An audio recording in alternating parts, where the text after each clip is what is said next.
Продолжаем чтение. Итак, сегодня послание к Коринфянам, 7 глава, 21 стих.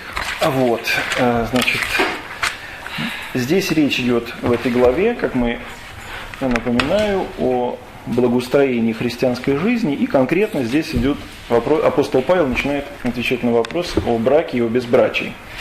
Вот, и значит, до этого обсуждались разные вопросы относительно брака, относительно развода. Вот, возможен ли брак между верующими и неверующими. И вот здесь эта тема продолжается. Мы продолжаем читать. Итак, 21 стих. «Рабом ли ты призван? Не смущайся, но если можешь сделаться свободным, то лучше им воспользуйся». 21 стих. Вот, значит, к чему здесь говорится? Мы говорили, что о браке идет речь. Апостол Павел в ходе размышления о браке говорит, что, в общем, каждый в каком состоянии призван, то есть крестился ли он, будучи женатым человеком, или крестился он до брака, вот, или в каком бы то ни было состоянии не был, в том и состоянии должен оставаться. То есть сам по себе брак не грешен, вот, так же и безбрачие не грешно. Вот, об этом он здесь говорит. И вот этот 21 стих, он в разных переводах читается очень по-разному. Вот, по-русски, по-славянски, я думаю, что по-японски тоже он читается по-разному, поэтому здесь мы об этом чуть поподробнее скажем. Итак, по-японски смысл какой?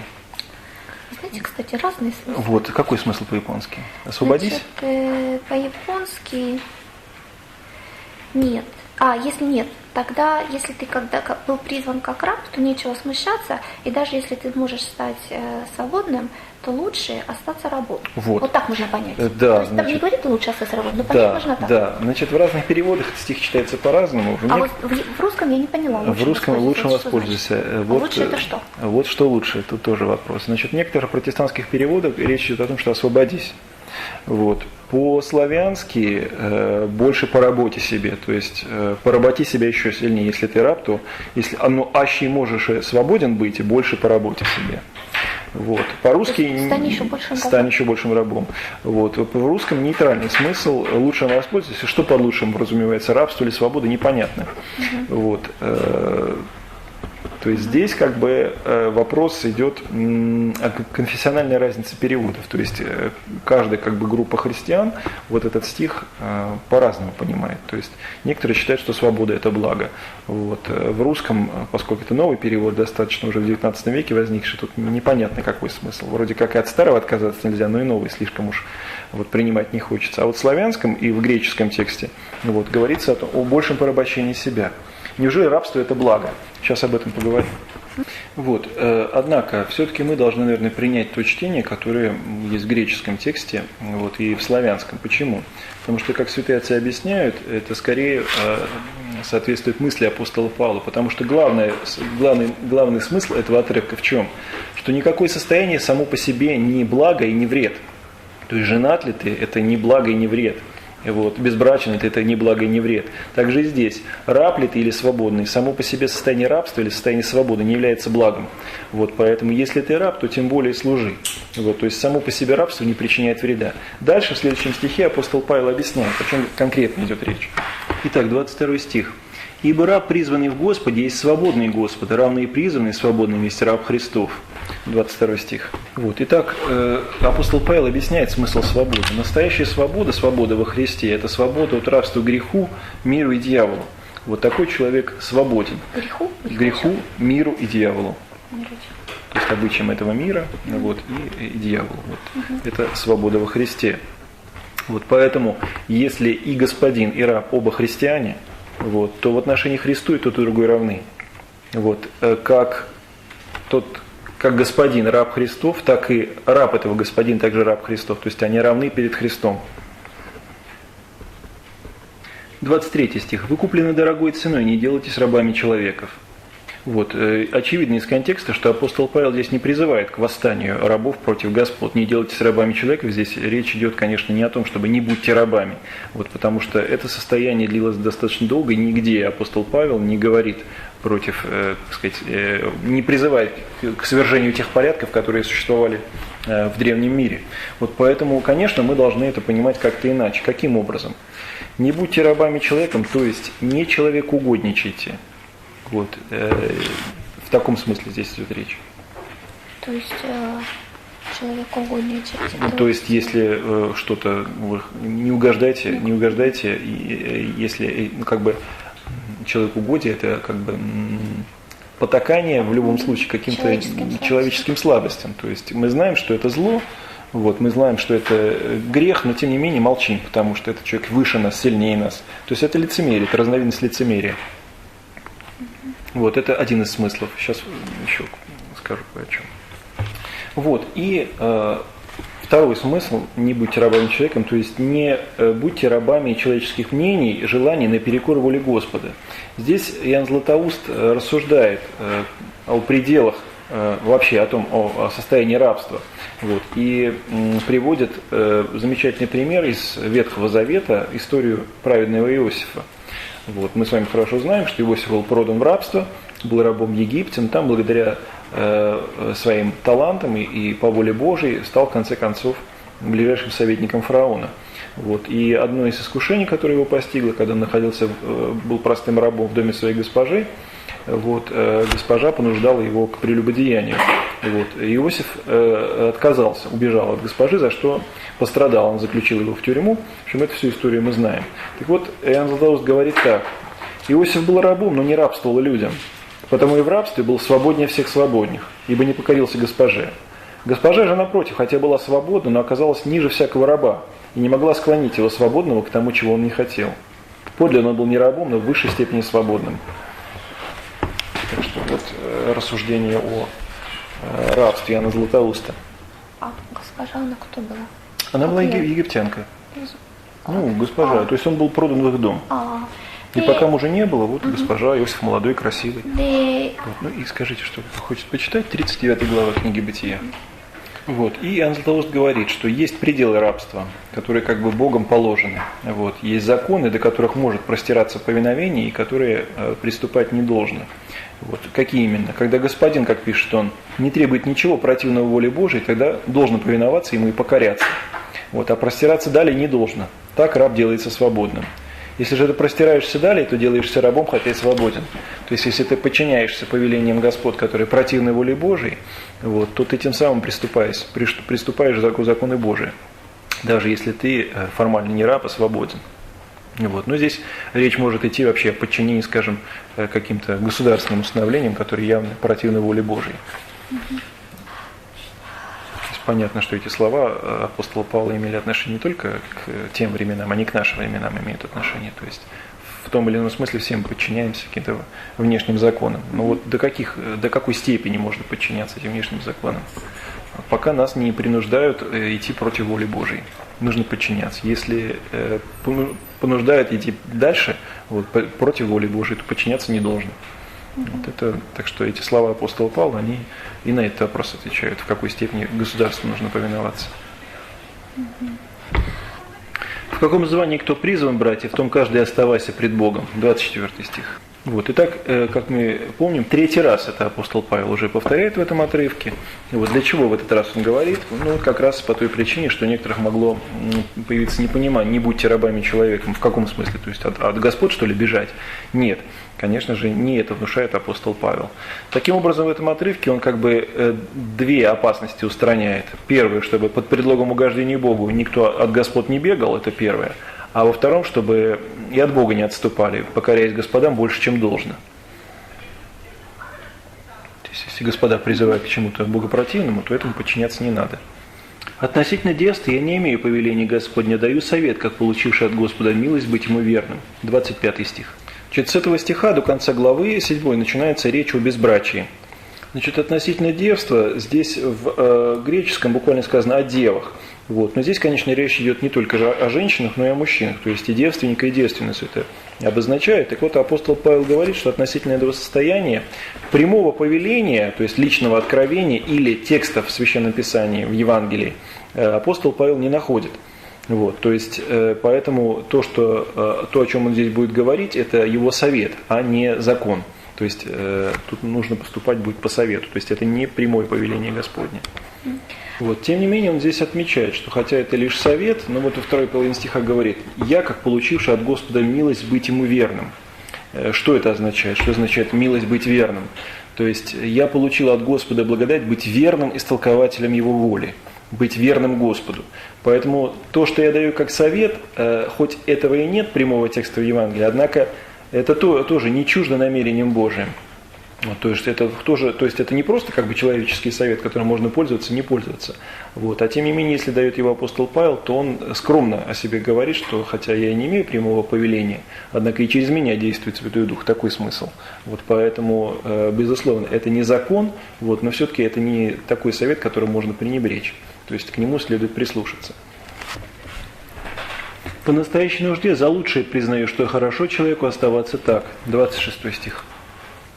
Вот, итак, апостол Павел опять говорит, за лучшее признаю я, то есть, как объясняет Феодорит Кирский, чтобы его совет не обратился в закон, выражает как бы сомнение, то есть я считаю, я так считаю.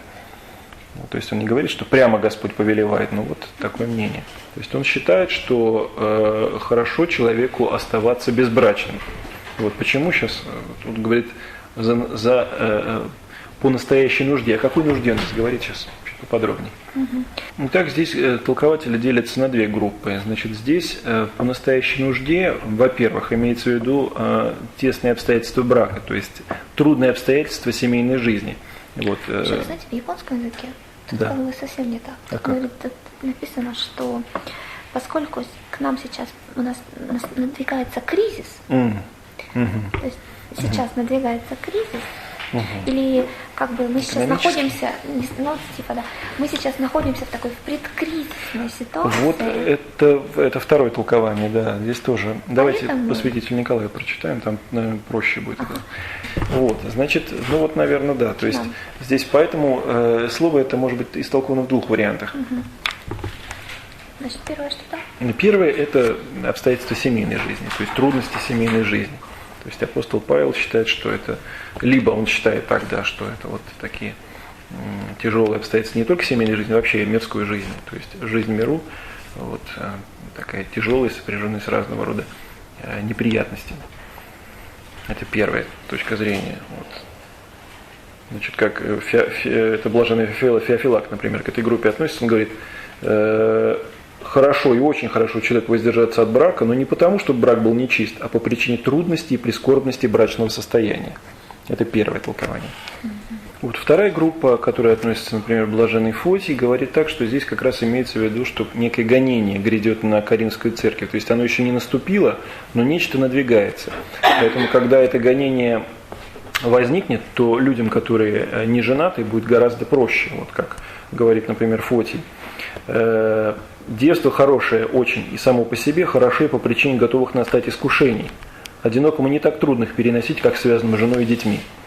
Вот это вторая группа толкователей. Вот, но в связи с этими словами апостола Павла вполне законно мог возникнуть вопрос, ну хорошо, если это к безбрачным относится, если человек уже женат или замужем, что ему делать?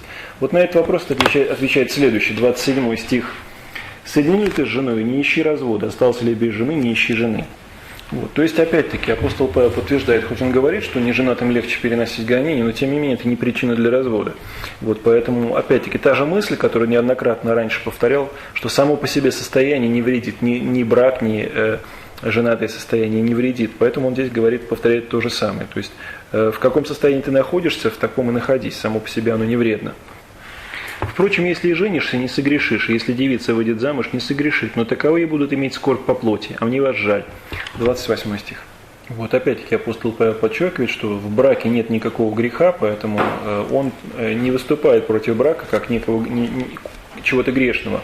Но он говорит, что с браком сопряжены различные скорби, а именно скорби по плоти.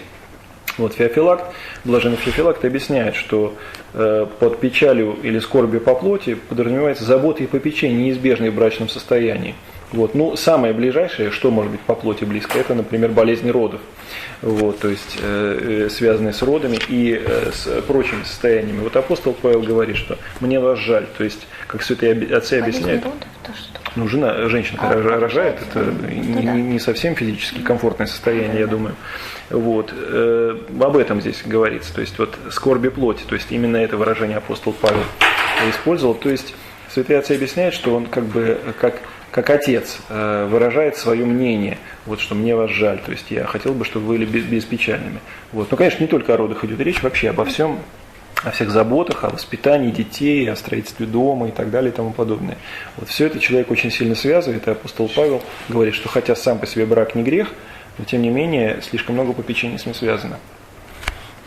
Я вам сказываю, братья, время уже коротко, так что имеющие жен должны быть как не имеющие, плачущие, как не плачущие, радующиеся, как не радующиеся, и покупающие, как не приобретающие, и пользующиеся миром сим, как не пользующиеся, ибо проходит образ мира сего. 29-31 стихи. Вот, здесь апостол Павел усиленно говорит «сие же глаголе», «я вам сказываю» по-русски. То есть этими словами как бы требует особенного внимания к тому, о чем он здесь говорит, о том, чем он объясняет. Здесь он приводит еще одну причину, почему все-таки безбрачие предпочтительнее. Он говорит, что время уже коротко, вот, или по-славянски время прекращено, вот, то есть близко окончание настоящего века. Вот, и кончина мира. Да, то есть он говорит, если бы брак не сопровождался никакими скорбями, вот, и в таком случае надлежало бы стремиться к будущему. Вот, если же он сопровождается скорбями, то какая нужда налагать на себя такое бремя? Вот, это первая мысль, которая здесь заключена. Время коротко. Да, время коротко, поэтому зачем себя связывать? Угу. Когда нужно подумать о другом, да? Ну да, то есть как бы уже как бы некогда, вот, по мысли апостола Павла. Вот, нет у нас времени на то, чтобы как бы радоваться, плакать, покупать, приобретать, иметь, пользоваться миром.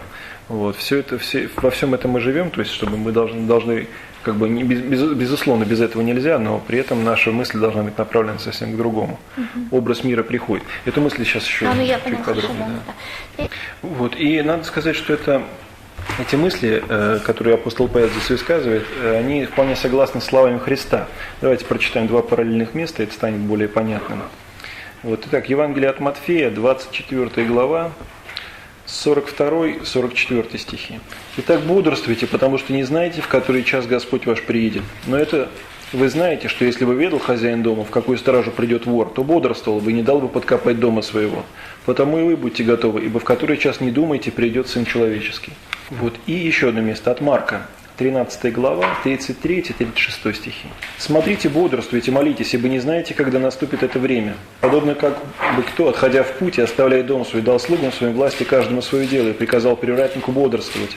Итак, бодрствуйте, ибо не знаете, когда придет хозяин дома, вечером или в полночь, или в пение петухов, или поутру, чтобы, придя внезапно, не нашел вас спящими». Вот. Итак, выражение апостола Павла «время коротко» может быть как бы нами, или не то, что нами, но кем-то со скепсисом принято, но как коротко, уже со времен апостола Павла почти 2000 лет прошло. Вот не такое уж короткое это время. Однако все, Господь не приходит и не приходит. Однако сам Господь говорит не о том, что как бы не о протяженности времени, а о внезапности своего пришествия. Когда произойдет, это неизвестно. Вот, это может произойти в любой день и любой час. Вот. И речь даже идет не только о пришествии Господнем, но о нашей конкретной, персональной, индивидуальной смерти. Вот, потому что когда мы умрем, это точно неизвестно. Вот, и когда наша смерть наступит, то вот все, конец. Вот, поэтому апостол Павел говорит о том, что мы должны пребывать в этом мире, как бы не пользующись этим миром. То есть мы живем, мы едим, пьем и так далее, разные дела делаем. Вот, тем не менее, к этому миру привязываться нельзя, потому что нужно думать о том, что в любой момент может прийти момент вот этого ответа, последнего ответа пред Господом. Вот, поэтому удовольствие и заботы этого мира, которые сопряжены с браком, вот, они не должны связывать человека по мысли апостола Павла. Именно в этом смысле он здесь говорит. Таким образом, в этом отрывке, как видим, апостол Павел прямо не обличает, не осуждает ни брак, ни куплю-продажу, ни радость, ни плач. Вот, но он говорит о том, что христиане должны этим пользоваться так, как бы не пользовались. Вот, и блаженный Феофилакт, он очень интересно говорит вот по поводу последнего выражения 31 стиха, пользующийся миром, как не пользующийся. Он говорит так: вот, мы должны к миру относиться так, как будто бы ничего не имели, потому что иметь пристрастие к мирскому и томить себя разного рода заботами – это не пользование миром, а злоупотребление миром. Вот так вот интересно он высказывается. Вот. Ну и, наконец, последнее выражение, это 31 стиха, проходит образ мира сего. Апостол Павел, как замечают святые отцы, не говорит «проходит мир», скажем, меняется мир, а проходит образ мира. То есть все блага мира – это лишь видимость. Вот. На самом деле ничего прочного и существенного они в себе не содержат, поэтому тем более к этому привязываться не стоит. Все проходит, да? Да. Ну, тут вообще образ очень интересный, например, у Феодорита Кирского. Как свеча зажженная горит и горением сама себя уничтожает, так мир изменчивости своей разлагается и спешит к концу. Святые отцы любили красиво выразиться. На здоровье, дорогой. Вот, на этом на сегодня все. Значит, в следующей неделе, к сожалению, у нас ни вас, ни Георгия не будет, поэтому...